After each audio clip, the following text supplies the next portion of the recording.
नमस्कार स्टूडेंट्स, मेरा नाम शैलेश रावत अगेन आपके सामने हाजिर हैं। पिछले लेक्चर्स में हम लोग, जैसा आपको सबको पता है, बेसिक कंसेप्ट ऑफ केमिस्ट्री पढ़ रहे थे, उसी को हम लोग आगे कंटिन्यू करेंगे। जिसको भी पिछले लेक्चर्स में कोई डाउट हो तो अपने रिव्यूज़ में लिख सकता है। पिछले लेक्चर में मैंने आपको कंप्लीट किया था, लास्ट 2 लेक्चर्स मैंने मेनली लिए हैं बेसिक कंसेप्ट ऑफ केमिस्ट्री के। पहले लेक्चर में मैंने आपको करवाया था molecular mass, percentage composition, isotopes वगैरह वगैरह, ठीक है ना। दूसरे लेक्चर में फिर हम लोगों ने किया था, उसके बाद वो था हमारा molecular formula, sorry, laws of chemical combination.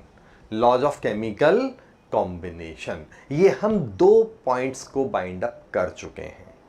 हम लोग पिछले 2 लेक्चर्स में ये 2 टॉपिक को बाइंड अप कर चुके हैं। लॉज ऑफ केमिकल कॉम्बिनेशन आपको मैंने पिछली क्लास में प्रैक्टिस के साथ बाइंड अप किया था, होप आपको समझ में आ गया होगा।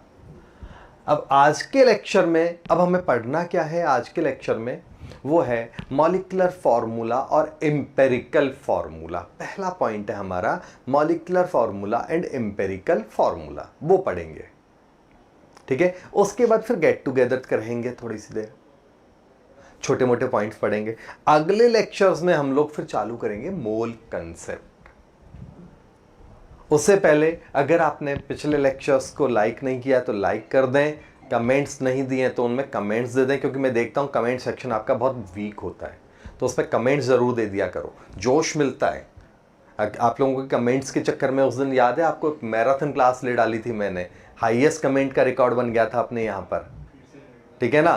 तो मैराथन क्लास लिया था, जोश था 12 घंटे, अदरवाइज शक्ल देखो आप मेरी। फर्स्ट पहला जो आधा 1 घंटे का जो लेक्चर था, जितना जोश था, बच्चे यहाँ कमेंट्स दिए जा रहे थे, उसमें आप पढ़ोगे ना कि सर आप में इतना जोश कहाँ से आता है, तो अगर बैठे डाउन भी हो रही तो एकदम अलर्ट हो जाता था।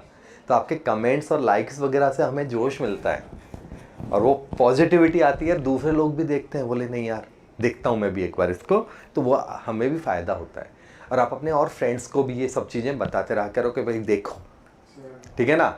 और गारंटी मैं आपको दे सकता हूं कि आपको ट्रिक्स टिप्स कब पता नहीं छू करके आ जाएगी, किसी को नहीं पता चलेगा। टॉपिक का जैसे ही आएगा छू करके ट्रिक आ जाएगी। तो आप मेरी क्लास में स्पेशली अलर्ट होके बैठना।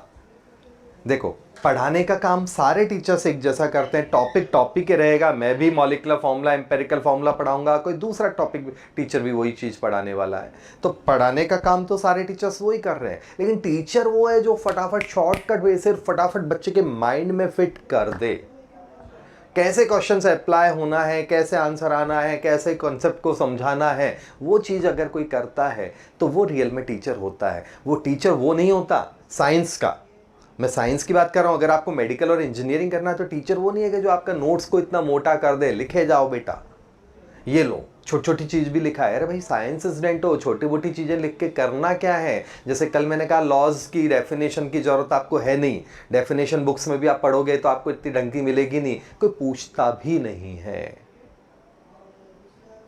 अब मैं आपको 11th में आप करवा रहा हूँ कोई पॉइंट, अब उसमें डेफिनेशंस लिखाऊंगा तो बोर्ड लेवल तक का तो आपका काम होगा, आप भी खुश, टीचर भी खुश कि मैंने 10 पेज का नोट्स बना दिया। आज मेरे जैसा टीचर 1 ही पेज का नोट्स बनवाता पूरे लेक्चर में। काम क्या है भाई, हम बोर्ड के लिए ही आ रहे हैं क्या? केवल हमारा मेन मोटो है बोर्ड तो करना है जो करना है, बोर्ड के साथ साथ एंट्रेंस को भी क्लियर करना है। तो मेन मोटो बोर्ड तो होगा ही होगा, एंट्रेंस क्लियर होगा। सोच बदलते हैं, मेरा काम बच्चों की सोच बदलना मेन होता है। आपकी मेंटलिटी बदली, आपका लेवल अभी कैसा भी है कोई फर्क नहीं पड़ता। आपका लेवल अभी मान लो 50% का है या 95% का, मेरे लिए सारे बच्चे सेम लेवल पर है। सीधी सी बात है, मैं ये मानता हूँ 10th तक आपने पढ़ा इसलिए आप 90s के ऊपर गए, मस्ती की इसलिए आप 90s के नीचे मतलब 50-60 पे ही रह गए। माइंड वाइज सब एक जैसे हैं। दूसरी कैटेगरी मेरी लैंग्वेज में होती है जो मेंटली थोड़ा डिस्टर्ब बच्चे होते हैं, गवर्नमेंट ने उनके लिए अलग ही स्कूल खोल रखे हैं, वो अपने साथ पढ़ने वाली कैटेगरी में नहीं आते। इट मीन्स क्लास में आप जितने बच्चे बैठे हो सब एक ही लेवल पे बैठे हो। ये मत सोचना कि सर ये तो 90 वाला है, मैं तो डपोड़ हूँ, मैं तो 60 वाला हूँ। अरे भाई नहीं, गारंटी है वो 90 वाला अगर 10 दिन ना पढ़े सीधा 60 पे आएगा। 60 वाला 10 दिन पढ़ ले, सीधा 90 पे आएगा। मैं एक एग्जांपल देता हूं आपको, अपनी लाइफ की एक स्टोरी सुनाता हूं इस बात के लिए। सूरत का एक केस है, सूरत का एक केस है, आज से लगभग 10 साल पहले। प्रैक्टिकली आप इमेजिन नहीं कर सकते हो माइंड कैसे चेंज होता है। मैं केंद्रीय विद्यालय क्रिवको है सूरत में, वहाँ पर HPGT आया था। आज से 10-12 साल हो गए शायद इस बात को, 12 साल पहले केंद्रीय विद्यालय क्रिवको में HPGT, PGT का मतलब सीनियर टीचर, ठीक है। अब वहाँ पर जब मैंने पढ़ाया तो मेरे 2-3 दिन के बाद ही मेरे पढ़ाने की टेक्निक से एक बच्चा बहुत इंप्रेस हुआ। बच्चे तो और भी इंप्रेस हुआ, आप लोग भी शायद होप के इंप्रेस हो रहे हो कि नहीं हो रहे हो। वहाँ पर लाइक चार्ट में लिखना इफ़ यू आर इम्प्रेस्ड और नॉट, ठीक है ना। तो मेरे पढ़ाने का जो तरीका था, शॉर्टकट, फालतू की लैंग्वेज नहीं करना, ये करना, पॉइंट टू पॉइंट पढ़ाना, अच्छे लेवल के एग्जांपल्स को ऐसे चुटकियों में सॉल्व कर देना। बच्चों को पता ही नहीं चलता कि एडवांस लेवल का क्वेश्चन कर लिया, नहीं तो बच्चा डरता है IIT या एडवांस के नाम पे। और मेरे पढ़ाने में बच्चों को पता ही नहीं चलता, सर हो गया एडवांस का क्वेश्चन, मेरे पे भरोसा क्यों करते हो भाई, ये लो एडवांस की बुक उठा के देखो, कितना ईजीली हो गया।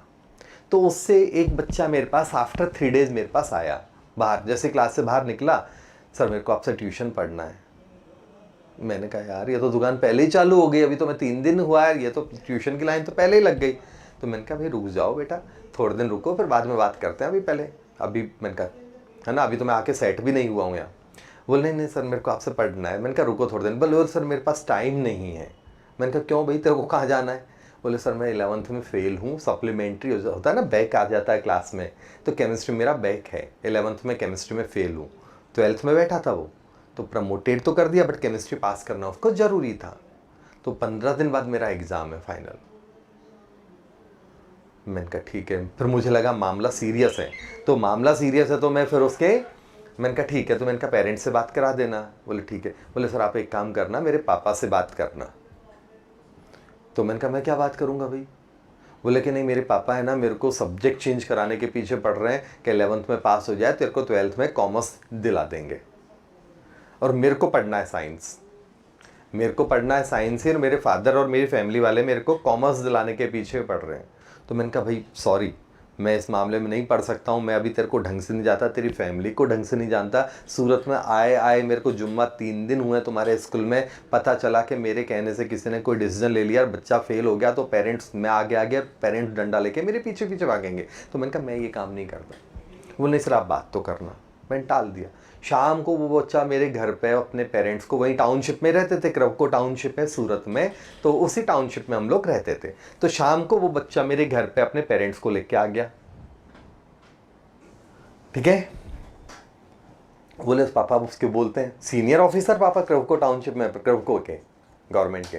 तो बोले सर आपने बुलाया था। मैंने कहा नहीं मैंने तो नहीं बुलाया। बोले नहीं बच्चा बोल रहा था कि एक बार आप सर से मिल लो। तो मैंने कहा ये कुछ ट्यूशन की कह रहा था। बोले हाँ उसको ट्यूशन तो कराना ही है। तो बोले कि नहीं और कुछ भी कह रहा था। फिर वो बच्चा मेरे को कहता सर बात करो ना आप। मैंने कहा नहीं। मैंने कहा ये ऐसा कह रहा था कि आप पापा से बात करना कि मेरा सब्जेक्ट चेंज ना कराए, मेरे को कॉमर्स में ना डाले, साइंस में ही चलने दें। बोले कि मेरे को पहले केमिस्ट्री समझ में नहीं आती थी, बट आपकी केमिस्ट्री समझ में आ गई तो मैं अच्छा रिजल्ट ले आऊँगा। तो मैंने कहा ये मेरे को बोल रहा था, बट मैंने कहा मैं इस मामले में नहीं पढ़ता हूँ, ना मैं अभी आपको जानता हूँ ना बच्चे को जानता हूँ, और मैंने कहा फैमिली डिसीजन है, फैमिली बैठ के डिसाइड करे कि किसको क्या करना है। बोले सर क्या करें। वो उसके पापा मेरे से बोलते हैं, बोले सर क्या करें आप बताओ। मैंने कहा मैं तो नहीं बता सकता, बट मैंने कहा मैं एक हिंट आपको दे सकता हूँ कि अगर मेरा बेटा इसकी जगह होता तो मैं एटलीस्ट एक चांस उसको देता। मैंने कहा क्या गारंटी है कि वो कॉमर्स में आपका पास हो जाएगा, कॉमर्स में सक्सेस हो जाएगा, रिजल्ट ले आएगा। मैंने कहा फेल होने वाला बच्चा हर जगह फेल हो सकता है। मैंने कहा लेकिन एक गारंटी में, मैं अगर मेरा बेटा इसकी जगह होता तो मैं एटलीस्ट एक चांस उसको देता, कोई बात नहीं। अब यह तो ये वर्ड मेरे उनको क्लिक कर गए, या एज टीचर उन्होंने मेरी बात मानी, जो भी कुछ किया उन्होंने बच्चे का सब्जेक्ट चेंज नहीं कराया। इमेजिन करो वो बच्चा जो 11th में केमिस्ट्री में फेल हुआ, 12th में कितना स्कोर केमिस्ट्री में कर सका होगा। कोई बोले स्कोर लिखो। जो बच्चा 11th में केमिस्ट्री में फेल हुआ, 12th बोर्ड में सीबीएसई बोर्ड का बच्चा था, कितना स्कोर किया होगा? 60, 70, मतलब राउंड ऑफ बोल रहे हैं हम, 60, 70, 80, 90 या कुछ और।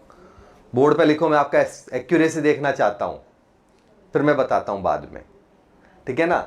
तो दो बातें इस स्टोरी का एक ही मॉरल है कि जब पढ़ो तो रिजल्ट आएगा, मस्ती करोगे रिजल्ट डाउन हो जाएगा।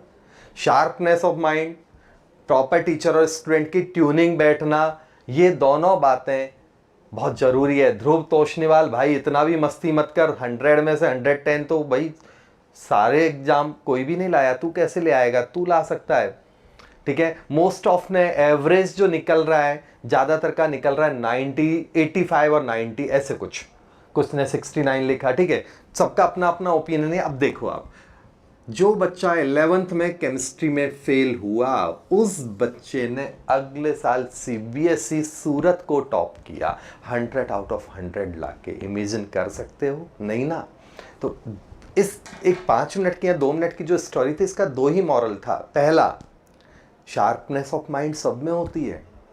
दूसरा, टीचर के साथ टीचर और स्टूडेंट की ट्यूनिंग बन गई तो द्रोणाचार्य अर्जुन की ट्यूनिंग जो बन गई ना, तो उस रिकॉर्ड को कोई तोड़ नहीं पाएगा। तो हमें वही ट्यूनिंग अपनी बनानी है। अब फ्रीली अपनी बातें मेरे को बताया करो, सर समझ में नहीं आया रिपीट करो, ये है वो है, कभी हेजिटेट होने की जरूरत नहीं है। क्लियर है कि नहीं?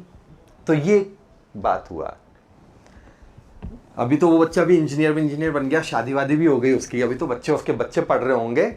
टॉपिक पर आते हैं हम लोग। आज का टॉपिक है हमारा molecular formula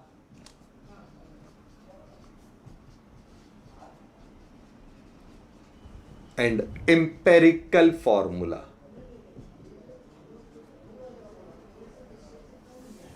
molecular and empirical formula, ये हमारा ध्रुव तोषनीवाल बहुत मस्ती करता है ना। मॉलिक्यूलर और एम्पेरिकल फॉर्मूला, ये हमारा आज का टॉपिक है। देखते हैं हम लोग। तो देखो, पहले मॉलिक्यूलर फॉर्मूला मतलब मॉलिक्यूल का फॉर्मूला। एम्पेरिकल फॉर्मूला उसका कंडेंस फॉर्म होता है। मॉलिक्यूलर फॉर्मूला जो मॉलिक्यूल के फॉर्मूले को बताता है, एम्पेरिकल फॉर्मूला जो उसका कंडेंस फॉर्म होता है ना, उसको बताता है। ये 2 वर्ड है यहां पर। तो देखते हैं अपन लोग। मैं एक एग्जांपल लेता हूं, 2-4 एग्जांपल थ्योरी साइड में समझा दूंगा, तो आप केवल एग्जांपल पे देखो। जैसे मान लो मैंने आपका एक लिखा CH3CH3, ऐसे कुछ लिखा। अब इसका मॉलिक्यूलर फॉर्मूला MF, शॉर्ट में लिखेंगे हम MF। इसका मॉलिक्यूलर फॉर्मूला क्या होगा? तो इसको जोड़ दो। How many carbon in this molecule? तो आंसर है 2 कार्बन है।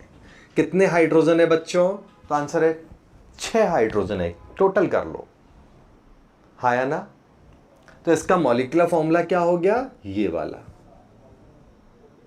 अब इसके बाद बात करें तो इसका एम्पेरिकल फॉर्मूला वो कैसे निकालेंगे?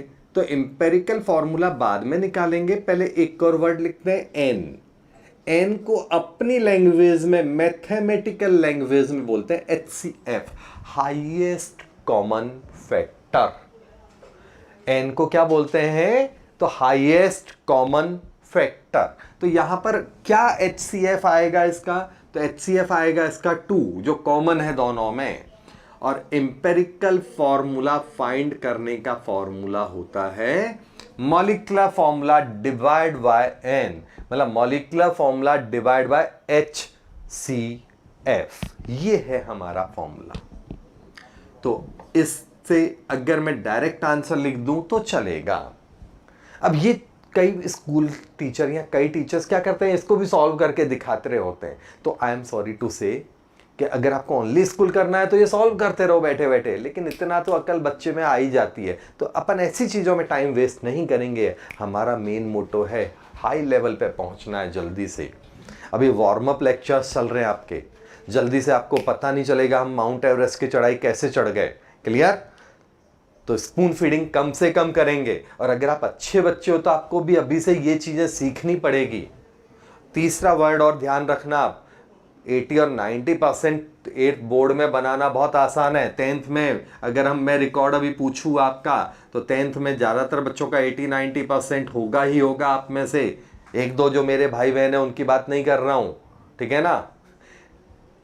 लेकिन आपको पता है JEE का कट ऑफ कितना जाता है? अगर हम देखें तो 30% भी अगर JEE में स्कोर कर लिया तो आप सेलेक्ट हो जाओगे IIT में, ये मान के चलो। जैसे जैसे ऊपर जाओगे, अगर आप 50% आ गए, 30% तो आप सेलेक्ट हो गए, 50% के ऊपर आ गए तो आपकी रैंक 1000 से 2000 के बीच में आ जाएगी पूरे इंडिया में। ये लो, एक तरफ 50%, आप में से कोई बच्चा बोले 10th में 50 बनेगा, सारे कहेंगे भाग यहां से, बेवकूफ, पास भी नहीं होएगा तू तो। एकदम उसको हम एकदम अलग कैटेगरी में डालते हैं कि एक नंबर का डपोड़ है। और यहाँ पर 50% का मतलब ऑल इंडिया रैंक आपकी आईआईटी में, जेडबलई मेंस में नहीं, आईआईटी में आपकी जेडबलई एडवांस में ऑल इंडिया रैंक 1000-2000 के बीच में आ जाती है जनरली। पेपर वाइज भी डिपेंड करता है, बट प्रीवियस रिकॉर्ड यही बातें बताते हैं ज़्यादातर केस में। अगर आप 60% के ऊपर हो तो आपकी 3 डिजिट्स में रैंक होगी 500 के आसपास। अगर 70% के ऊपर हो तो सीधी सी रैंक है, 100 के नीचे नीचे आपकी रैंक रहेगी। और 80% के ऊपर तो आपको देखना है 1 से 5, मतलब जनरली 2-4 बच्चे ही पूरे इंडिया में होते हैं, सिंगल डिजिट। इतने बच्चे होंगे कि आप अपनी उंगलियों पे गिन लो। समझ में आया? यहां पर आप जिसको देखो, गली मोहल्ले का छगन मगन गगन, सारे बच्चे 80% के ऊपर हैं, है ना। और यहां पर चंगू मंगू पंगू 3 ही बच्चे 80% के ऊपर आए पूरे इंडिया में। अंतर है ना। जहां पर फेल हो जाते हैं वहां आप पास हो गए, अंतर है। तो वो अंतर अभी आपको यहाँ मेरी क्लासेज में प्रूव भी होएगा। अगले लेक्चर्स में जब हम लेवल पे जाएंगे तो आपके सिंपल कमेंट्स होंगे कि सर आप समझाते हो जब तो समझ में आता है, लेकिन खुद करते हैं तो कुछ नहीं होता। सीधी सी बात है। वही है कि भाई अगर आप बोर्ड लेवल की बात कर रहे हो तो बोर्ड लेवल का तो मैं कंसेप्ट दूंगा तो आप कहोगे सर आ गया, क्वेश्चन सारे हो गए। आईआईटी वाले में यही तो है, पल पल पे धोखा। 30-40% का मतलब क्या है? 10 में से 3 क्वेश्चन हुए आपसे, वो भी उन बच्चों से जो पास हो रहे हैं। 6-7 क्वेश्चन तो आपको हवा ही नहीं लगी। वही बात मेरे साथ होने वाली है आपके आने वाले टाइम में। तो डरना नहीं, जबरदस्त प्रैक्टिस करनी है। एक और एग्जांपल लेता हूँ, आज थोड़ी डायलॉग बाजी चल रही है, एक और एग्जांपल लेता हूँ। आपको इन बातों को मेंटली प्रिपेयर कर रहा हूँ कि हम किस लेवल पे जाएंगे, तो उस लेवल तक आपको आना चाहिए। पता चले मैं तो भला करना चाहूँ और यहाँ बुरा हो जाए, केमिस्ट्री समझ में ही नहीं आता, सर तो कहते केमिस्ट्री रटना मना है और यहाँ तो समझना ही मना कर दिया सर ने। तो क्लियर, मैं समझाऊंगा, मस्त समझ में आएगा। एक एग्जाम्पल लेते हैं, कार ड्राइविंग। आपने देखा है, खुद को आती है तो अच्छी बात है, नहीं आती तो कोई बात नहीं। या बाइक ड्राइविंग गियर वाली। कार ड्राइविंग को एग्जाम्पल लेते हैं। जब आप मैं कार ड्राइव करना सिखा रहा हूं आपको, तो मैं क्या कर रहा हूं, मैंने कहा बेटा ऐसे करना, ये देख, ये गियर, फर्स्ट गियर इधर, सेकंड गियर इधर, थर्ड गियर इधर, फोर्थ गियर इधर, इधर से। और कोई आए तो ऐसा चूं करके ब्रेक मार देना, और कोई रोड खाली है तो एक्सीलेटर देकर धूम मचाले वाला गाना गा के चला जाना। आपको सारा समझा दिया, समझ में आया? इतना बोला तो भी आपके माइंड में एक फिगर बन गया, क्योंकि कार तो सबने देखी है। ऐसे जाऊंगा फर्स्ट गियर लग जाएगा, ऐसे जाऊंगा सेकंड गियर लग जाएगा। आया कि नहीं आया? गारंटी आपके माइंड में पिक्चर बन गया। हाँ कार ड्राइव कर लेंगे, थोड़ा सा ही तो देखना है, एक बार बैठूंगा ना स्टीयरिंग पे आ जाएगा। लेकिन देखो जिन्होंने कभी कार ड्राइव किया है, जैसे हाँ चला लूंगा, चलाने बैठते हैं, पता चला फर्स्ट गियर की जगह गाड़ी न्यूट्रल में पहुंच गई, लगाना था ब्रेक और पड़ी एक्सीलेटर पे पैर और सीधा गाड़ी ठुक गई। महीनों लगते हैं उस चीज को सीखने में भी, जिसमें तो केवल 4 ही गियर है ऐसे और एक्सीलेटर और ब्रेक, उसको सीखने में भी आपको महीनों लगते हैं। आफ्टर मंथ्स के बाद आप उस लेवल पे पहुंचते हो कि आप रोड पे गाड़ी चला पाओ। भीड़ वाली रोड पे नहीं, जो ओपन रोड होती है ना उन पे। हाईवे और जो शहर की रोडों पे तो बहुत सारा टाइम लग जाता है, आपको कई महीने लग जाते हैं। तो जो एक छोटी सी गाड़ी, छोटी कार ड्राइविंग जिसमें केवल 4 या 5 गियर होते हैं, एक्सीलेटर ब्रेक होता है, हैंडल होता है, उसको सीखने में आप महीनों लग जाते हैं। तो आप अपने यहाँ आईआईटी लेवल के कंसेप्ट को सीखने में, आईआईटी लेवल के कंसेप्ट को सीखने में आपको फिर कैसे उम्मीद करते हो कि 4 क्वेश्चन से आप आईआईटी लेवल की प्रैक्टिस कर पाओगे? ये छोटी छोटी बातें आप हमेशा ध्यान रखना। डिसिप्लिन बहुत चाहिए, बहुत अच्छी प्रैक्टिस चाहिए। मैं आपके साथ हूं, आपको मेरे साथ रहना है। आ जाओ, हम लोग पढ़ रहे हैं अभी एम्पिरिकल फॉर्मूला, मॉलिक्यूलर फॉर्मूला, जिसका बेस मैंने आपको दिया। ठीक है, खत्म। अब हम इसके बाद बात करते हैं। तो इसमें क्या था? Molecular formula. इसको कंडेंस कर दो तो मॉलिक्यूलर फॉर्मूला आएगा। कंडेंस का मतलब जोड़ दो, एक जैसे खानदान वालों को एक साथ ही जोड़ दो। ठीक है ना? ये ध्रुव भाई ऐसे आउट ऑफ ट्रैक मत जाओ। अभी जो टॉपिक चल रहा है फेरी मैग्नेटिक का मतलब सॉलिड में आता है, 12th का टॉपिक है, ये 11th की क्लास है। तो ऐसे प्लीज बार बार हम आउट ऑफ टॉपिक वाले क्वेश्चन को क्लास में नहीं करेंगे, तो आप लिखो ही मत प्लीज। अब देखते हैं हम लोग इसका HCF लिया, HCF लेके यहां पर इंपेरिकल फॉर्मूला निकाला, तो empirical formula is equal to molecular formula divide by n। एक और एग्जांपल लेते हैं, CH3COOH, CH3COOH है ना। तो CH3COOH में क्या होगा, सीधा सा है, फॉर्मूला क्या है, कार्बन कितने हैं 2, हाइड्रोजन कितने हैं 4, ऑक्सीजन कितने हैं 2, है ना। कॉमन नंबर क्या आएगा इसका HCF, तो आंसर है HCF विल बी 2, CH2O। इसका आंसर क्या हो गया बच्चों, CH2O। कैसे निकला, 2 को यहां कॉमन रखो, डिवाइड बाय 2 कर दोगे तो ये आएगा। समझ में आ रहा है सबको। एक और एग्जांपल लो, जैसे मैंने कहा CH3 CH double bond CH2, क्या होगा, कार्बन कितने दिख रहे हैं, गिनो घर पे बैठ के, घर पे बैठो इसलिए बोला है मैंने ऐसा। हाइड्रोजन कितने हैं 6, कार्बन कितने हैं 3, हाइड्रोजन कितने हैं 6, कॉमन फैक्टर क्या है 3, तो फॉर्मूला क्या हो गया CH2। आ रहा है समझ में। किसी को कोई प्रॉब्लम है तो बोल दो,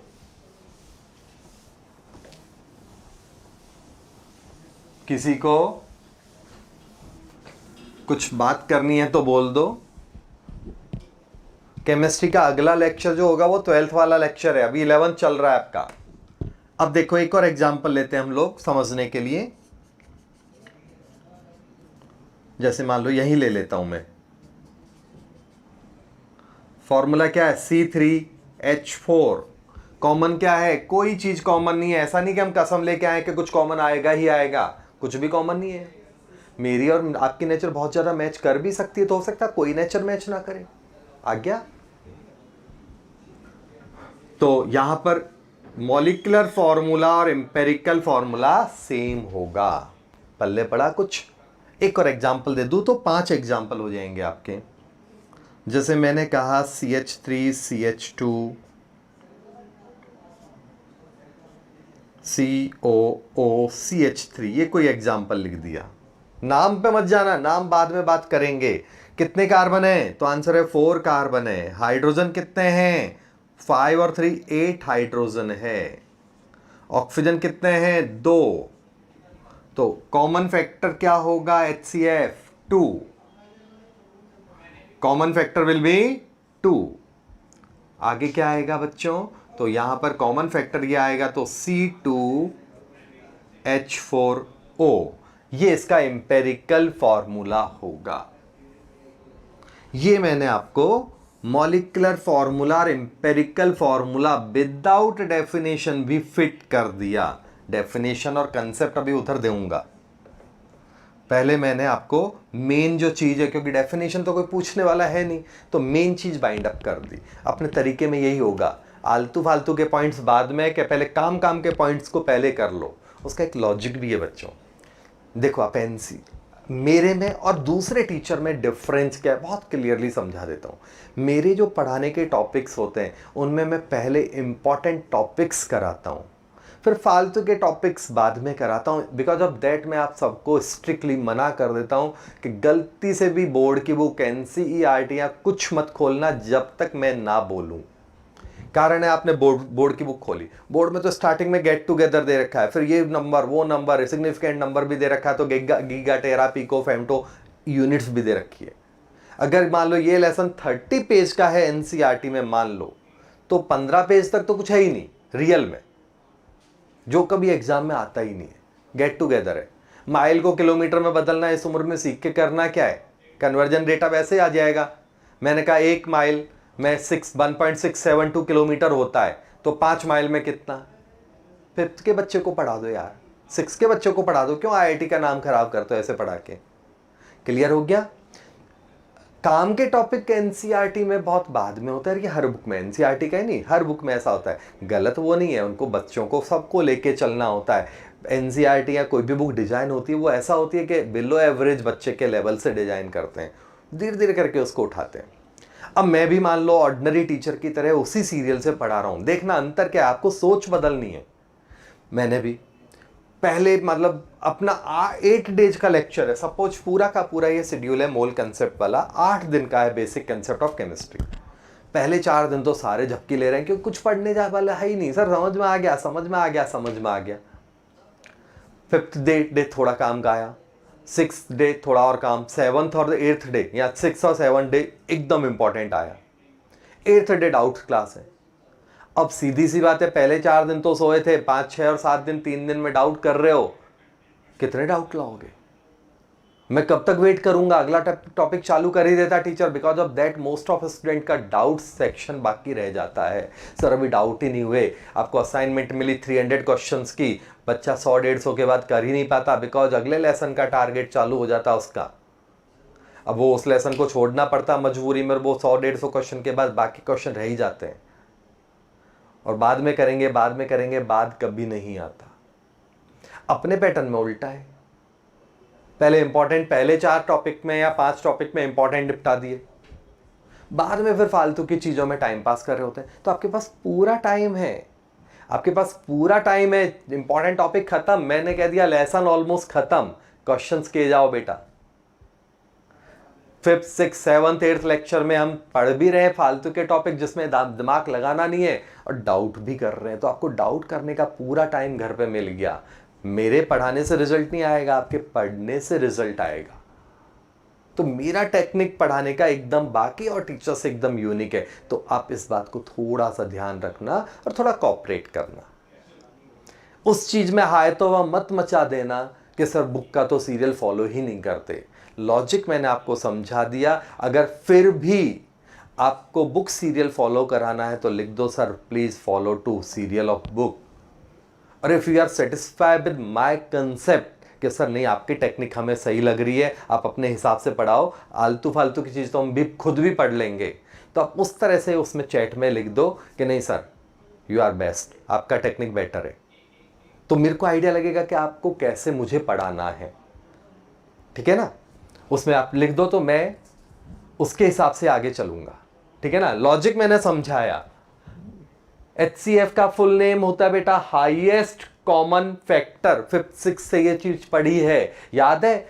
HCF LCM होता है और HCF होता है, लसपा और मसपे, मतलब गुजराती और हिंदी में ऐसा कुछ बोलते हैं, अब मेरे को भी याद नहीं है दोनों ही वर्ड, है ना, तो वो लसार गुसा गुजराती में बोलते हैं उनको, है ना। तो ये वो HCF है, यहाँ देखते ही समझ जाओ ना, इनमें कॉमन क्या आ रहा है, दो कॉमन आ रहा है, तो वो HCF हो गया, हाईएस्ट कॉमन फैक्टर। अब गुजराती, हिंदी, मराठी, मलयालम जहां भी जो बोलते हैं उसके हिसाब से आप मीनिंग निकाल लो और उससे डिवाइड करोगे तो एम्पेरिकल फॉर्मूला आएगा।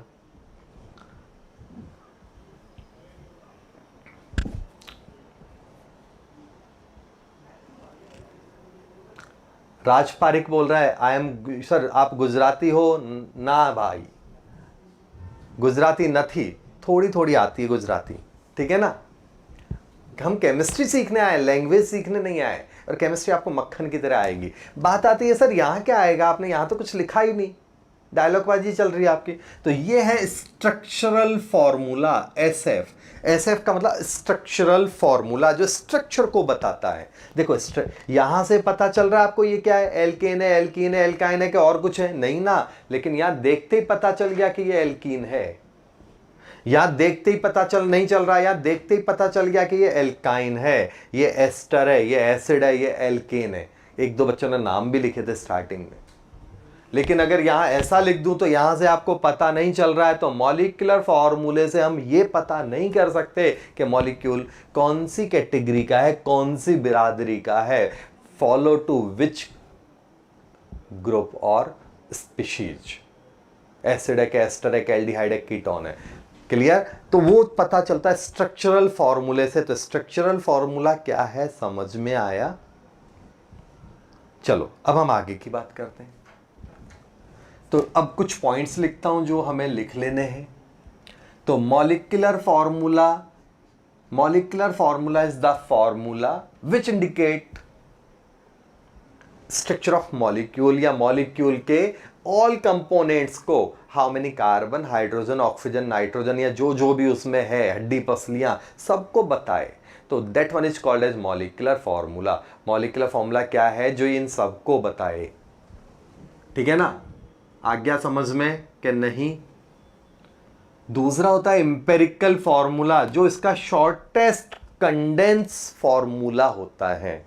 किसी भी स्ट्रक्चर का या मॉलिक्यूल का जो सबसे सिंपलेस्ट, सबसे शॉर्टेस्ट, सबसे कंडेंस, एक ही बात है वो formula, that one is called as empirical formula.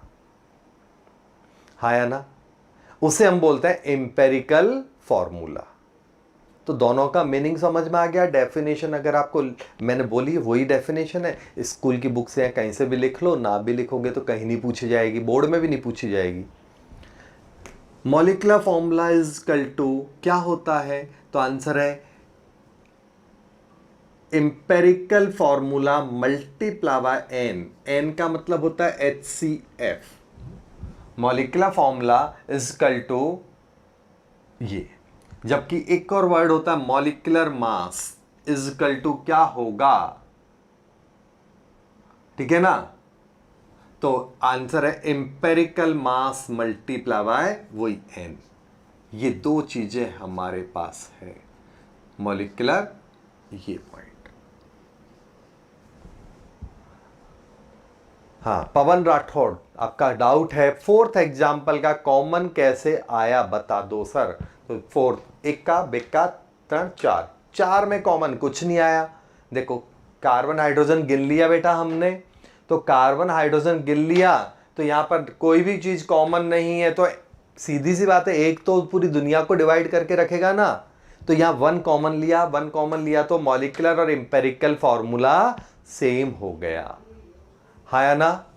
चलो, अब एक बच्चा मयंक चोपड़ा ने लिखा C4H5O6Cl10, जान ले बच्चे की। C4H5O6Cl10 का एम्पेरिकल फॉर्मूला क्या आएगा? तो यहां पर बेटा मॉलिक्यूलर फॉर्मूला इज, पहली बात अभी रुक जाओ, मैं तेरा पेट दर्द खत्म करता हूं, इजकल टू एम्पेरिकल फॉर्मूला होगा। बट ये मॉलिक्यूल पॉसिबल नहीं। आपने क्वेश्चन किया, उस क्वेश्चन का आंसर दे दिया। अगर ये मॉलिक्यूल पॉसिबल है तो आंसर तो यही होगा। अब दूसरी बात करते हैं, टेक्निकली ये मॉलिक्यूल पॉसिबल नहीं है क्योंकि वैलेंसी ही सेटिस्फाई नहीं होगी है। तेरे तो मुंह से जो निकला बेटा वो तूने लिखता गया। अच्छा हुआ नाइट्रोजन, फास्फोरस, सल्फर तेरे को याद नहीं आया, नहीं तो वो भी चिपका देता। क्लियर हुआ? कैसे पता चला मेरे को? तो कार्बन C4, कार्बन के साथ ज्यादा से ज्यादा 10 वैलेंसी जुड़ सकती है। बेसिक फॉर्मूला ये होता है। अब हाइड्रोजन हटा के ऐसे ग्रुप जोड़ो जो सिंगल बॉन्ड के साथ जुड़े, तो इसका मतलब आपने तो 10 तो क्लोरीन ही लगा दिए, तो वो प्रैक्टिकली पॉसिबल नहीं है। बट सही हो या गलत, मेरा काम है आपको सेटिस्फाई करना कि आपने लिखा तो भी क्या मैं सीधा कहता नहीं होता तो आपको लगता है कि पता नहीं क्यों नहीं होता।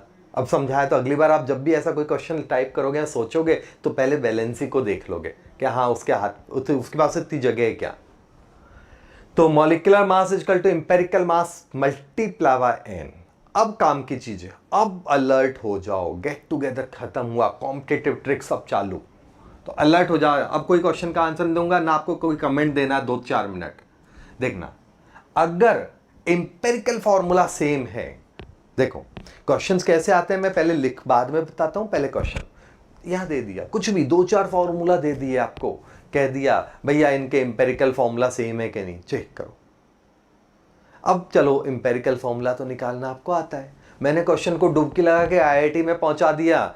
मैंने कहा कि इन दोनों का बताओ परसेंटेज कंपोजिशन, ये और ये ले लिया, मान लो सेकंड और फिफ्थ को ले लिया, और मैंने कहा बताओ इनका एम्पेरिकल फॉर्मूला सेम है कि नहीं।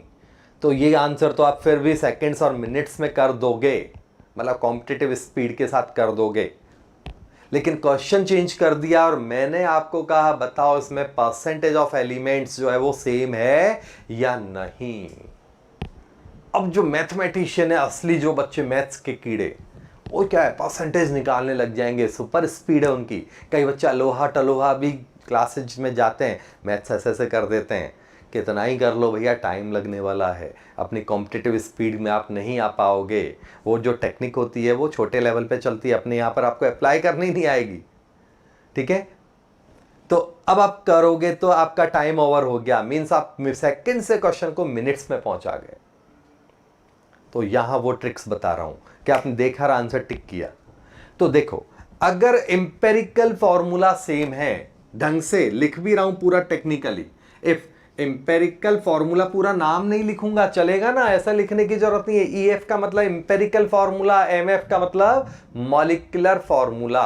If empirical formula is equal to same, अपने देखो इंग्लिश की भी हम टांग तोड़ देते हैं। इफ इंपेरिकल फॉर्मूला इज या टेक्निकली लिखे तो इफ टू और more than two molecule have same empirical formula. भाई साइंस पढ़ रहे हैं तो पॉइंट टू पॉइंट पढ़ना है, इंग्लिश नहीं पढ़ना है, ग्रामर को ध्यान देने की जरूरत ही नहीं है, नहीं तो कितना लंबा हो जाएगा, आप खुद चेक करो ना। टेक्निकली बोल रहा हूं, इफ टू और मोर देन टू मॉलिक्यूल्स और structures have same empirical formula, यहां से लिखना चालू किया, यहां तक आ गए, मतलब क्या है, इशारा मिल गया, खत्म काम। तो if empirical formula same, then उस केस में क्या होगा, percentage composition will be also same। अगर इंपेरिकल फॉर्मूला सेम होगा तो उस केस में परसेंटेज भी सेम होगा। इसका मतलब यहां अगर आप परसेंटेज निकाल रहे हो तो आपसे बड़ा बेवकूफ कोई नहीं है। देखते इंपेरिकल फॉर्मूला तो देखते निकल गया, सेम इंपेरिकल फॉर्मूला अगर है तो परसेंटेज सेम है, इंपेरिकल फॉर्मूला अलग परसेंटेज अलग, भारत माता की जय, खत्म। आ गया सर 2 मिनट रुको, परसेंटेज निकालता हूं, किक मार के भगा दूंगा क्लास से, ऐसे बेवकूफों को नहीं पढ़ाना। ठीक है, आ गया समझ में। लेकिन अब क्वेश्चन चेंज कर दिया, इंपेरिकल फॉर्मूला सेम है तो मॉलिक्यूलर फॉर्मूला सेम होगा क्या? कोई जरूरी नहीं है, molecular formula may be same और मे नॉट बी सेम। देखता हूं, एग्जांपल दूंगा, but molecular formula, structural formula may be same और नॉट, मतलब may not be same. Clear है, वो शॉर्ट में समझ में आएगा। मे बी सेम और मे नॉट बी सेम, मतलब मॉलिक्यूलर फॉर्मूला सेम हो भी सकता है ना भी हो, स्ट्रक्चरल फॉर्मूले की तो बात ही नहीं कर रहे। दूसरा ट्रिक, इफ मतलब परसेंटेज सेम है तो अभी ये बात लगेगी, ये और ये एक ही बात है, हाँ या ना। इफ मॉलिक्यूलर फॉर्मूला सेम है, क्वेश्चन ऐसा है आपको कहीं पे, तो मॉलिक्यूलर फॉर्मूला सेम है तो बताओ परसेंटेज सेम होगा कि नहीं, एम्पेरिकल फॉर्मूला सेम होगा कि नहीं।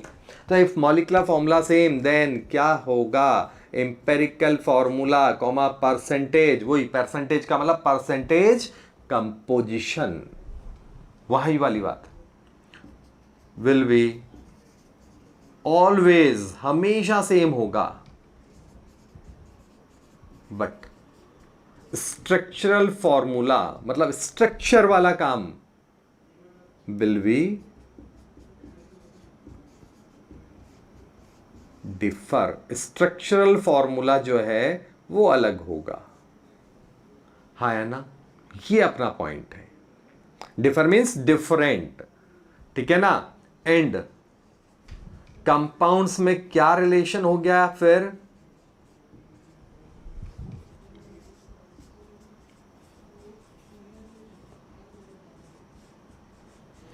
कंपाउंड्स एक दूसरे के आइसोमर्स होंगे, ये अपना पॉइंट खत्म हुआ। कोई डाउट है इसमें? कंपाउंड एक दूसरे के आइसोमर होंगे, तो ये 2 ट्रिक्स आपको ध्यान रखनी है, कैलकुलेशन की जरूरत नहीं है, खटाखट आंसर होंगे। कैसे होंगे अब क्वेश्चंस करते हैं अपन।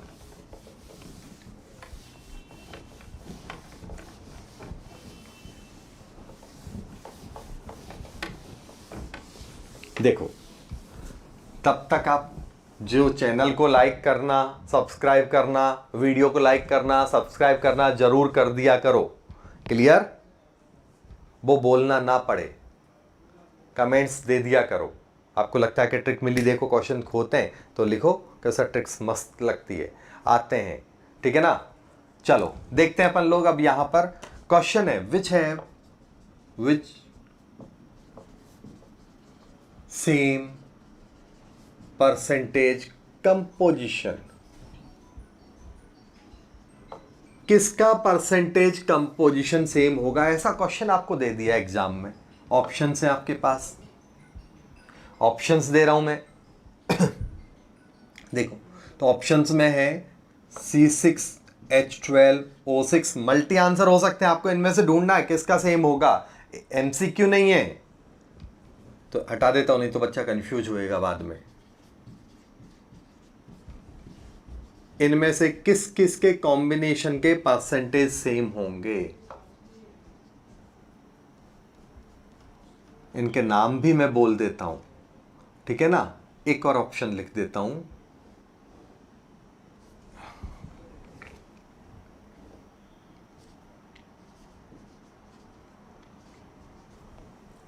ये आपके ऑप्शंस हैं। 5-6 ऑप्शंस लिखे हैं, इनमें से बताओ किसका परसेंटेज कंपोजिशन सेम होगा, किसका नहीं। ये आपका क्वेश्चन है। हो सकता किसी का सेम ना हो, मैं जानबूझ के बेवकूफ बना रहा हूं, हो सकता सबका सेम हो। अकल लगाओ।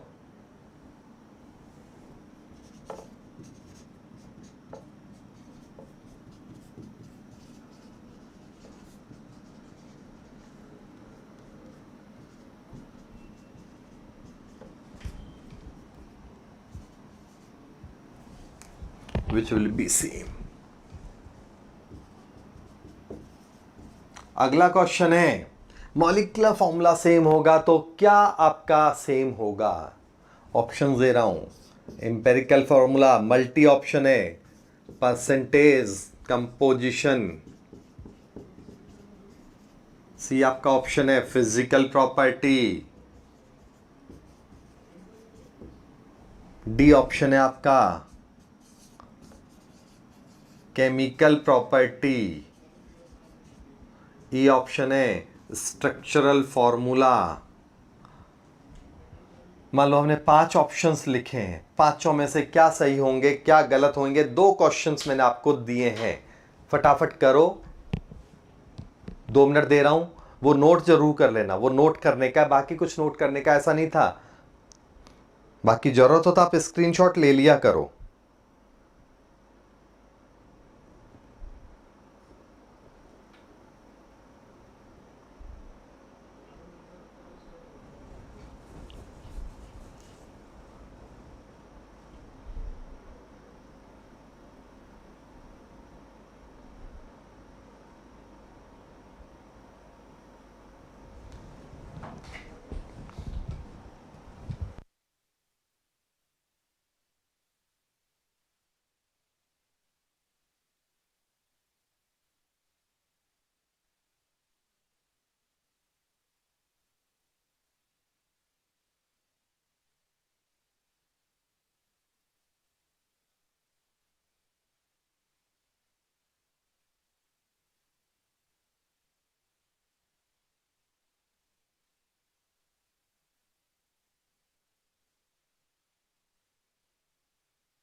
सॉरी, आवाज बंद रह गई थी।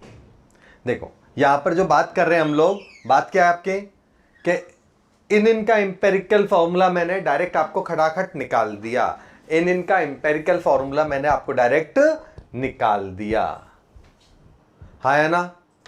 तो एम्पेरिकल फॉर्मूला निकाल दिया। अब एम्पेरिकल फॉर्मूला देखो, इसका इसका और इसका तीनों का सेम है, तीनों का एम्पेरिकल फॉर्मूला सेम है। तो क्या होगा, आपका परसेंटेज कंपोजिशन भी सेम होगा। एम्पेरिकल फॉर्मूला सेम है, इट मींस परसेंटेज कंपोजिशन भी सेम होगा। आया समझ में ट्रिक? कहीं सॉल्व करने की जरूरत नहीं है। आपको लगता है न्यूमेरिकल है, हमने उसको थियोरेटिकल बना के पटक दिया। आया? नहीं तो आप क्या करोगे, परसेंटेज निकालने लग जाओगे। कार्बन का, कई बच्चे तो खून पी जाएंगे टीचर का, सर कार्बन का निकालूं क्या हाइड्रोजन का या ऑक्सीजन का, किसका निकालूं? सबका निकल गया एक झटके में और सेकंड्स में आंसर आया। दूसरा, मॉलिक्यूलर फॉर्मूला सेम है, मॉलिक्यूलर फॉर्मूला सेम है, तो क्या होगा? तो मॉलिक्यूलर फॉर्मूला सेम है तो उस केस में इंपेरिकल फॉर्मूला सेम होगा, परसेंटेज कंपोजिशन सेम होगा। ये दो तो आपको लिख रखे हैं बाजू में, दो के आंसर तो आपको फटाक से मिल गए, तुरंत आगे आपको समझ में। अब आगे के लिए आपकी बैंड बज गई। फिजिकल प्रॉपर्टी सेम होगी, may be may not be, हो सकता सेम हो सकता ना हो, बट हमने बात किया सेम, इसका मतलब 100% सेम चाहिए हमें, बाद का कोई लोचा नहीं चाहिए, है ना। तो बाद का अपने को कोई चक्कर नहीं चाहिए, तो इसको हम इग्नोर करेंगे। मतलब 50-50 टाइप हो गया ना। केमिकल प्रॉपर्टी कौन सी स्ट्रक्चर है, क्या है, तो वो भी हो सकता सेम हो सकता अलग अलग हो। स्ट्रक्चरल फॉर्मूला वो भी सेम हो सकता है और अलग अलग हो। इसका मतलब डेफिनेट आंसर ये दो ही होंगे, बाकी के आंसर अलग हो गए। ढंग से अब दोबारा लैंग्वेज सुनना। क्वेश्चन क्या कह रहा है, सेकंड वाला समझ में आए दोनों आंसर्स के प्रॉब्लम है? लिख दो अपना जो भी, हाँ या ना। पैरेलल में मैं ये समझा देता हूं दोबारा से। क्वेश्चन क्या कह रहा है, किसका मॉलिक्यूलर फॉर्मूला, अगर किसी का मॉलिक्यूलर फॉर्मूला सेम है तो इंपेरिकल फॉर्मूला किसका सेम होगा और किसका सेम नहीं होगा। तो ये दोनों 100% सेम है और बाकी का सेम नहीं है, may be may not be. लेकिन यहां लैंग्वेज एडवांस में चेंज कर दी। लैंग्वेज का गेम होता है, क्वेश्चन सिंपल क्वेश्चन है, एडवांस के लिए डाल दिया, लैंग्वेज थोड़ी सी भी चेंज कर दी। लैंग्वेज क्या डाल दिया, क्या सेम, देन विच प्रॉपर्टी मे और मे बी सेम। यहां पर which property will be same नहीं है, मे बी सेम, ऐसा ये है क्वेश्चन। अब क्या करोगे, ठीक है ना, अब फंस गया।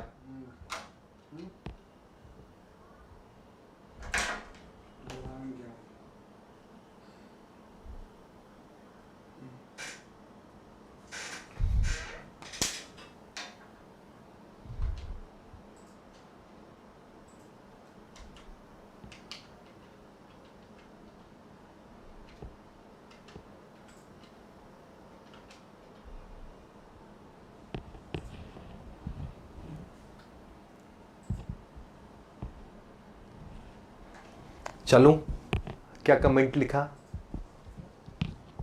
तो आंसर हो गया all. Very good, all of them may be same, बिल्कुल सही बात है। मींस दोनों, और ट्विस्ट फॉर्म भी आपको समझ में आई। तो एक ही बात आपको ध्यान रखनी केमिस्ट्री में, लैंग्वेज की जल्दीबाजी मत करना, लैंग्वेज पढ़ना। मिटा दूं, स्क्रीनशॉट लेना है तो ले लो। तो आंसर अब क्या हो गया, सारे सेम हो गए, क्वेश्चन चेंज हो गया ना। जल्दी करो, स्क्रीनशॉट लेना है तो लो, अदरवाइज आगे चलता हूं। थियोरेटिकल, अब इसको न्यूमेरिकल फॉर्म में भी डाल देते हैं कई बार, वो कैसे डालते हैं बताता हूं आपको। तो अगर मैं इसका कैलकुलेटिव न्यूमेरिकल दूं, ये न्यूमेरिकल्स को तो हमने थियोरेटिकल बना दिया, अब मैं कैलकुलेटिव न्यूमेरिकल दूं तो क्या होगा, देखते हैं अपन लोग। तो क्या होगा समझो, बात करते हैं हम लोग। कार्बन है, एक क्वेश्चन है, एक मॉलिक्यूल है, कंपाउंड है, उसमें परसेंटेज कार्बन दे रखा है आपको 40%, परसेंटेज ऑक्सीजन दे रखा है 53.33%, रेस्ट आपको दे दिया हाइड्रोजन, मॉलिक्यूलर मास भी दे दिया 180 शॉर्ट में। तो आपको मॉलिक्यूलर फॉर्मूला फाइंड करना है। देखो, आपको वो लंबी लैंग्वेज बनाने का शौक अपने को नहीं है। पूरी जो टेक्निकल लैंग्वेज होती है ना क्वेश्चंस की, वो अपन ने नहीं बनाया, अपने शॉर्ट में लिख दिया। समझ में तो आया ना मैं क्या बोलना चाह रहा हूँ? क्वेश्चन का भी आप भी यही करते हो, कंडेंस करके उसको रीड करके काम काम की चीज निकाल लेते हो, बाकी का फेंक देते हो क्वेश्चन। तो एक कंपाउंड है, उसमें गिवन क्या क्या है? Percentage of carbon, percentage of oxygen, और बाकी का बचा हुआ क्या है आपका? हाइड्रोजन। ये सब दे रखा है क्वेश्चन में, और उसका मॉलिक्यूलर मास भी दे दिया 180। तो on the basis of all these information you have to find molecular formula. School level पे ऐसे क्वेश्चंस भी बहुत आते हैं, कंपटीशन में भी आ सकता है, बट जनरली ऐसा क्वेश्चन का चांस स्कूल में बहुत होता है। पहले वाले क्वेश्चंस जनरली कंपटीशन में आते हैं। चैलेंज कहीं नहीं होता कुछ भी। क्या करोगे? तो देखो, सीधा है, आपका जो एलिमेंट है कार्बन, ऑक्सीजन और तीसरा है हाइड्रोजन, ये 3 एलिमेंट है। इनका जो परसेंटेज गिवन है वो क्या है?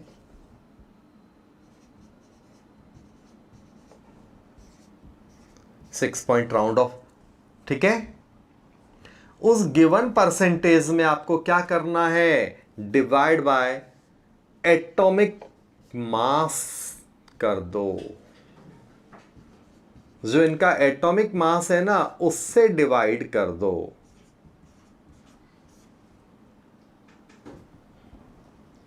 एटॉमिक मास से डिवाइड किया तो आंसर राउंड ऑफ लिख रहा हूं थोड़ा बहुत, क्योंकि कैलकुलेट नहीं कर रहा हूं, तो एक्यूरेट आंसर में भी थोड़ा बहुत अलग हो सकता है।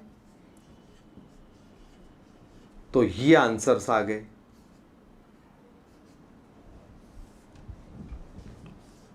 इस रिपीट कर दूं, परसेंटेज गिवन है, ये परसेंटेज पता है, ये परसेंटेज पता है।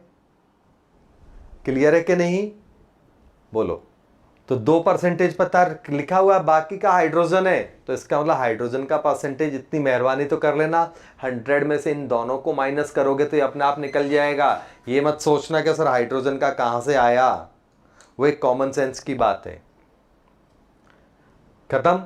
अब इसके बाद बात करते हैं तो एटॉमिक वेट का डिवाइड करने की बात। तो एटॉमिक वेट का डिवाइड करना है, तो एटॉमिक वेट का डिवाइड कर दिया इन सब में, जो भी गिवन परसेंटेज है। वी नो कार्बन का एटॉमिक वेट 12 होता है, ऑक्सीजन का 16 होता है, हाइड्रोजन का 1 होता है।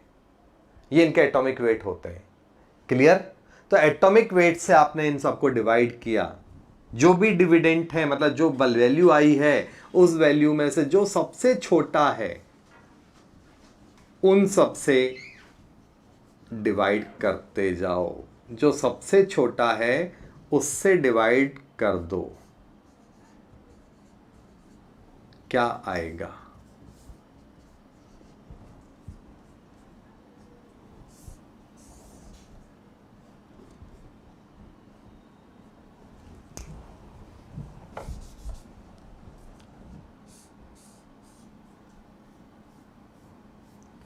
ठीक है ना?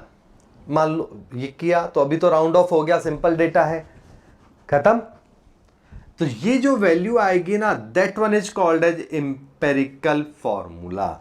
ये जो वैल्यू आई, ये वैल्यू आई, कार्बन है 1, ऑक्सीजन है 1, हाइड्रोजन है 2, तो 1 को तो हटा देता हूं मैं, वो कॉमन सेंस है। तो और CH2O, एक्चुअली पढ़ने की आदत ऐसे पढ़ी हुई होती है ज़्यादातर बच्चों की, कार्बन हाइड्रोजन उसके बाद और कुछ, तो मैंने इसको ऐसे लिख दिया, नहीं तो अजीब लगता है। जनरली है ना, कार्बन हाइड्रोकार्बन है, ऑर्गेनिक है, तो कार्बन हाइड्रोजन उसके बाद कुछ और। तो ये जो वैल्यू आई, ये आई इंपेरिकल फॉर्मूला। इसको बोलते हैं हम लोग इंपेरिकल फॉर्मूला। अब इंपेरिकल फॉर्मूले से हमें क्या करना है? इंपेरिकल मास निकालना है। CH2O का, तो 12 + 2 + 16 30। एम्पेरिकल मास कितना निकला बच्चों? तो आंसर एम्पेरिकल मास निकलेगा 30। ठीक है, आगे की बात, एम्पेरिकल मास से अब हमने क्या करना है? एन निकालना है।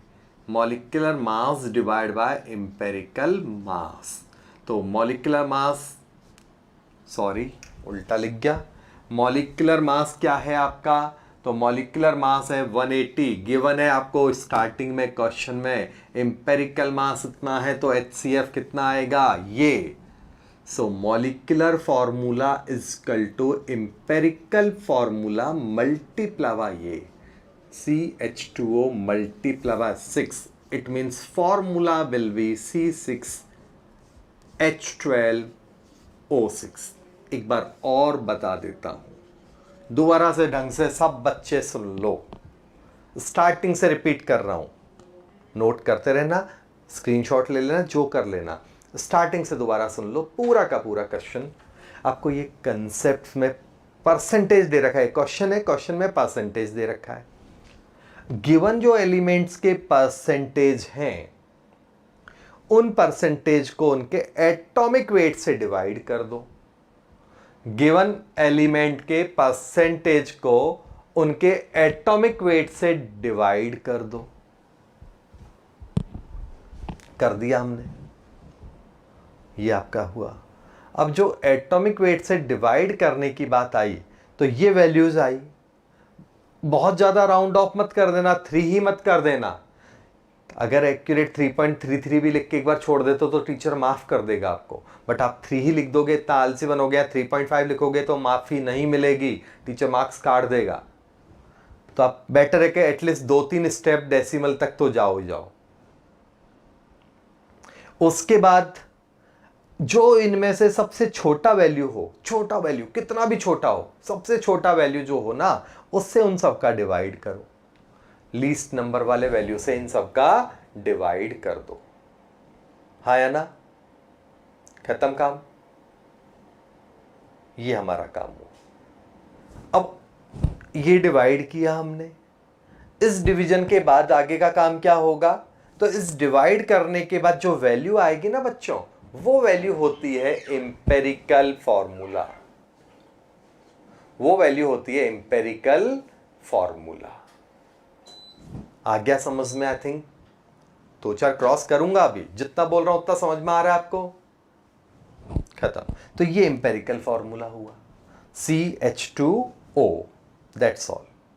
यहां के बाद हमने स्टार्टिंग में फॉर्मूलाज लिखे थे, याद हो तो पहले एम्पेरिकल फॉर्मूले से जो मास निकलेगा, मयंक अभी समझाऊंगा अपने आप सारे क्रॉस, टेंशन मत लो, केवल समझो। एम्पेरिकल फॉर्मूले से जो मास निकलेगा that one is called as empirical mass. तो आई थिंक 30 निकालने में भी तकलीफ नहीं है आपको। कार्बन का 12, 2 हाइड्रोजन का 2 और ऑक्सीजन का 16। अलर्ट होके बैठो बस। एन का वैल्यू निकालना है इसके बाद। तो एन का वैल्यू निकालेंगे तो एन का वैल्यू क्या होएगा? तो molecular mass divide by empirical मास। ये फॉर्मूला है जो मैं स्टार्टिंग में ही बता चुका हूं। Molecular mass equal to n multiply by empirical mass. तो उसी को उठापटक कर दी। फॉर्मूला जो इस 2 ही फॉर्मूले लिखे थे मैंने, बस उन दोनों ही फॉर्मूलों की बात चल रही है। तो यहां पर एन का वैल्यू आपने लिखा, तो मॉलिक्यूलर मास ऑलरेडी गिवन है आपको क्वेश्चन में, डिवाइड बाय एम्पेरिकल मास। तो n का वैल्यू आएगा 30। n का वैल्यू आएगा 30। खत्म। इसके बाद मॉलिक्यूलर फॉर्मूला निकालना है। फॉर्मूला आपके सामने है, ये याद होना चाहिए, ये फॉर्मूला याद होना चाहिए। 2-3 क्वेश्चंस की प्रैक्टिस के बाद आप चैंपियन हो इसमें। क्लियर? CH2O तो आएगा क्या? CH2O। खत्म। आई थिंक आ गया होगा। इसको हम बोलते हैं ग्लूकोज। समझ में आ गया तो इसको पी जाओ, जिससे एनर्जी ला जाएगी। नहीं तो कई बच्चे क्या है कि जैसे मोबाइल की बैटरी डाउन हो जाती है ना, 1 घंटा हो गया पढ़ते हुए, सर बैटरी डाउन हो गई। कुछ नहीं, पढ़ना है, लंबी लंबी सिटिंग की आदत रखो। अच्छा हुआ ये तो पिछला मूल लेक्चर जो है ना, मैंने 12th वालों का लिया था, जल्दी ही 11th वालों का मूल लेक्चर लेऊंगा तो स्टैंड क्लियर है। पता चला कि 50 बच्चे मूल लेक्चर में बैठे, 25 तो वैसे मरे हुए मिले घर पे, न्यूज आए कोरोना के बजाय मूल लेक्चर से निपट गए। तो अपनी स्टेमिना भी बढ़ानी है। याद है, ऐसा नहीं कि टेस्ट मैच में कई प्लेयर्स होते हैं 2-2 3-3 दिन तक खेलते हैं। पुराने ज़माने में गावस्कर होता था 5 दिन तक खेल के भी 36 रन बना के आया। द्रविड़ जैसे, लक्ष्मण जैसे, पुजारा जैसे नाम सुने आपने, और उन सब का भी अंकल था सुनील गावस्कर खेलने के मामले में। इमेजिन कर सकते हो 60 ओवर खेला था एक बार बंदा वनडे में, वनडे मैच में 60 ओवर ओपनिंग में आता था, लास्ट तक खेलता रहा। कितने रन बनाए? 36 ओनली। रिकॉर्ड है वो कि कोई ओपनर इतना फुल खेल के गया, आज वर्ल्ड रिकॉर्ड है आज तक। ओपनर आया, पूरा खेला, पूरा मैच खेला और ओनली इतना ही स्कोर करके गया, टुक टुक टुक। तो स्टेमिना था सामने वाले में खड़ा होना। उस टाइम के जो वेस्ट इंडीज के कालिए बॉलर थे ना, डरते थे उससे। बंदा पूरी लाइफ हेलमेट नहीं लगाया। आजकल का टेरर तो बॉलर्स का होता ही नहीं। उस टाइम के जो वेस्ट इंडीज के कालिए थे ना, उनका टेरर बहुत ज़्यादा होता था 80s और 70s में। नाम भी सुने होंगे अभी क्रिकेट की, जिनको नॉलेज, उनको आइडिया है कि फास्ट बॉलिंग अटैक जो है वर्ल्ड का, पूरे वर्ल्ड का उस टाइम बेस्ट होता था। उतना फास्ट आज तक कभी हुआ ही नहीं एक साथ। और उनके सामने बिना हेलमेट कहना, बॉडी स्टेमिना थी, टेरर नहीं था। और टिकना, 5 दिन तक खेलना, खेल लेता था, आउट नहीं हो पाता था। तो वही स्टेमिना आपको जनरेट कराना है कि सर 10 घंटे पढ़ना, पढ़ेंगे ना, पढ़ाओ तो सही, और एनर्जी के साथ, मजबूरी में नहीं। लेंगे जल्दी। ये आया समझ में आप सबको? खत्म।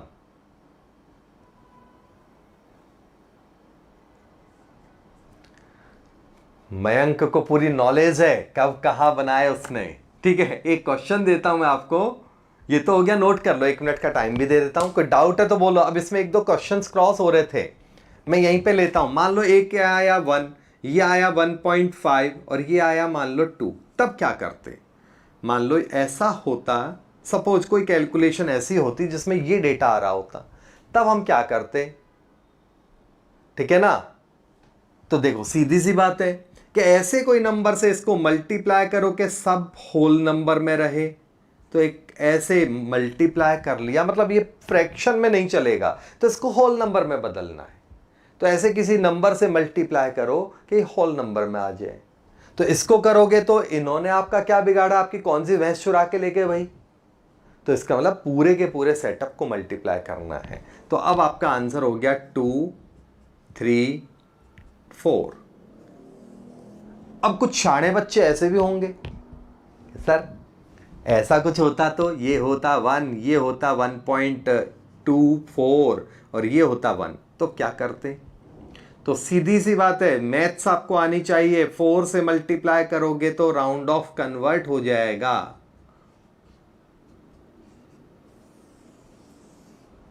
1.33 होता तो 3 से मल्टीप्लाई करते। तो बात आती है, कुछ एक नंबर के एक्सपर्ट बच्चे भी हो सकते हैं सर, अब बताओ तब जाने।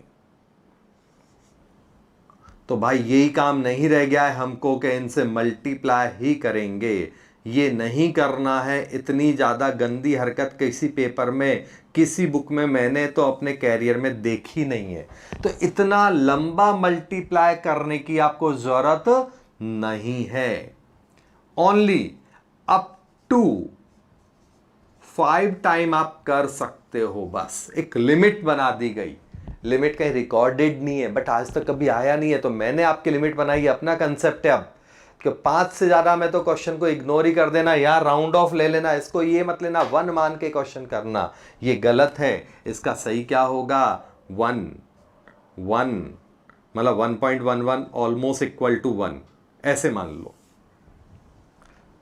क्लियर हो गया? खत्म।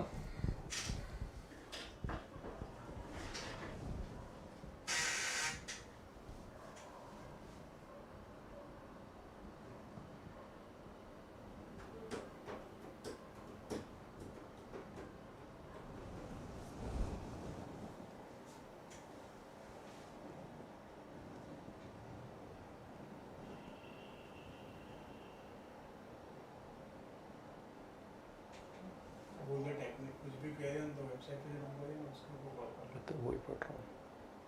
पढ़ने का डेमो को तो कुछ ऐसा करके बात चेंज करो, नहीं देते।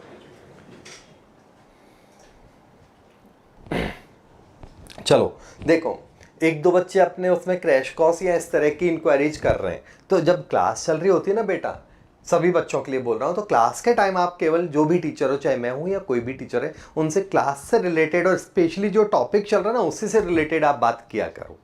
जैसे आप चल रहा है 11th का, पूछोगे 12th का, तो टीचर कोई भी नहीं बताएगा, क्योंकि एक बच्चे का भला करने के लिए बाकी 20-50 बच्चों का गला तो कोई नहीं दबाएगा। तो एक बात आप हम ध्यान रखो, आपको अगर इस तरह की कोई भी पर्सनल इंफॉर्मेशन लेनी हो तो आप वेबसाइट पे अपडेट्स देख लिया करो, या वेबसाइट पे मोबाइल नंबर है, आप उस मोबाइल नंबर पे कॉल कर लिया करो। कॉल बाय मिस्टेक ना उठे तो आप अपना मैसेज छोड़ दिया करो।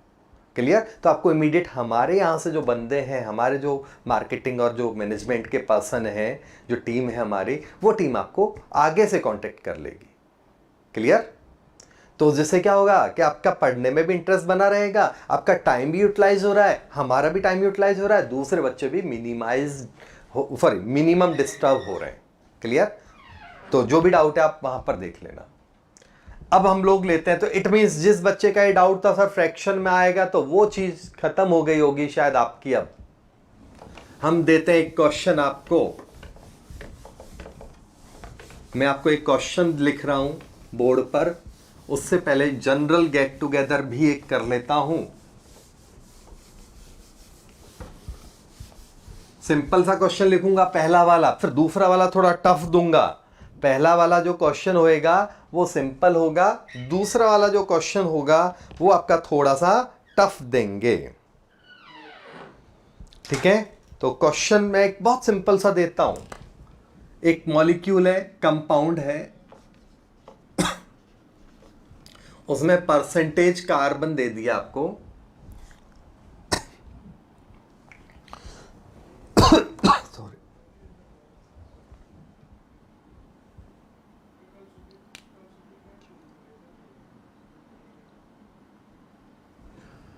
80% कार्बन है और हाइड्रोजन बहुत सिंपल सा दिया है। पहला क्वेश्चन है वार्म अप इसलिए, ठीक है ना। और इसका मॉलिक्यूलर मास आपको दे दिया 30, तो मॉलिक्यूलर फॉर्मूला आपको बताना है। 2-3 मिनट का टाइम है, केवल फट फट फट सेटअप बनाओ, चालू कर दो।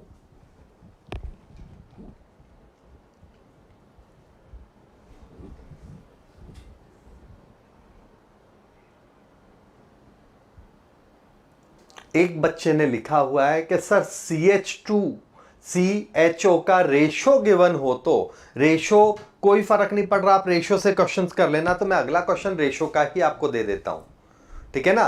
रेशो को तो परसेंटेज में बदल सकते हो, परसेंटेज को रेशो में बदल सकते हो, और सीधा रेशो से भी आप क्वेश्चन कर सकते हो। तो ये करो पहले एक बार।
ये आपको कुछ क्वेश्चंस मैंने दिए हैं आपको,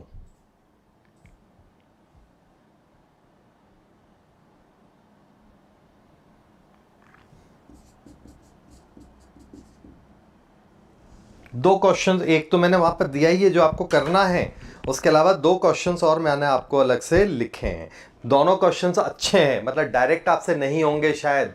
चलो ये तो बहुत लॉलीपॉप क्वेश्चन था, फटाफट पहले इसको करते हैं खत्म। तो इस क्वेश्चन में क्या है, परसेंटेज कितना है 80, यहाँ है 20, स्पीड रखूंगा क्योंकि एकदम घटिया क्वेश्चन है, बिगिनर्स का क्वेश्चन है ये, लेवल वालों का क्वेश्चन नहीं है। तो आलतू फालतू की चीज नहीं लिख रहा हूं। 6.66 ऐसे कुछ आएगा और यहां आएगा 20। इसके बाद जो लीस्ट नंबर है वो है 6.66, तो इसका डिवाइड कर दिया दोनों में।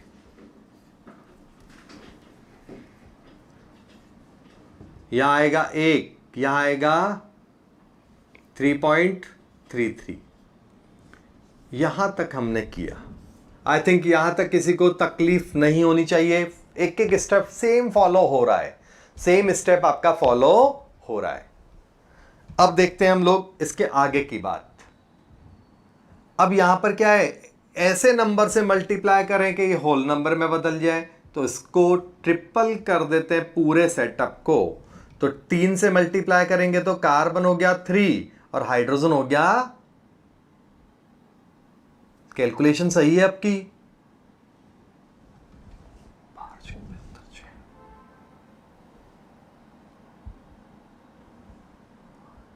1 ठीक है। तो हमने क्या किया, इसको 3 से मल्टीप्लाई, एक मिनट कैलकुलेट करके देख लेता हूं, मेरे को डाउट जा रहा है कुछ।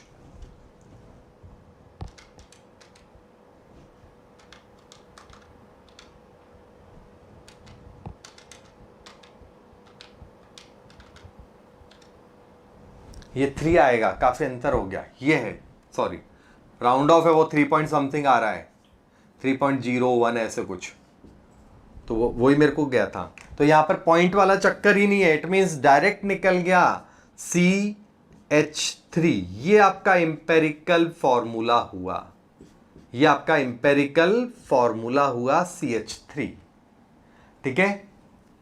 अब इंपेरिकल फॉर्मूले से इंपेरिकल मास फटाफट निकाल दिया, 12 + 3 = 15। तो ये इंपेरिकल मास हो गया।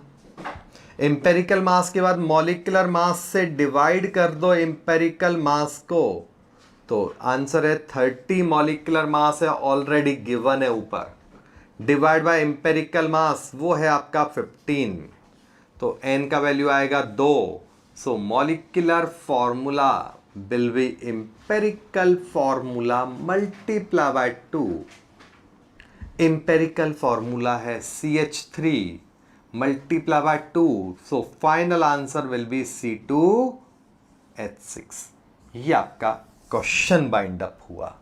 किसी को कोई प्रॉब्लम है तो बोल दो, ठीक है ना। ये मैंने राउंड ऑफ करके 3 ही मान लिया, अभी पॉइंट्स की इतना पॉइंट्स में नहीं जाते बहुत ज़्यादा, 3.003 आ रहा है तो उसको 3 ही मान लो। किसी को इसमें प्रॉब्लम है तो बोल दो।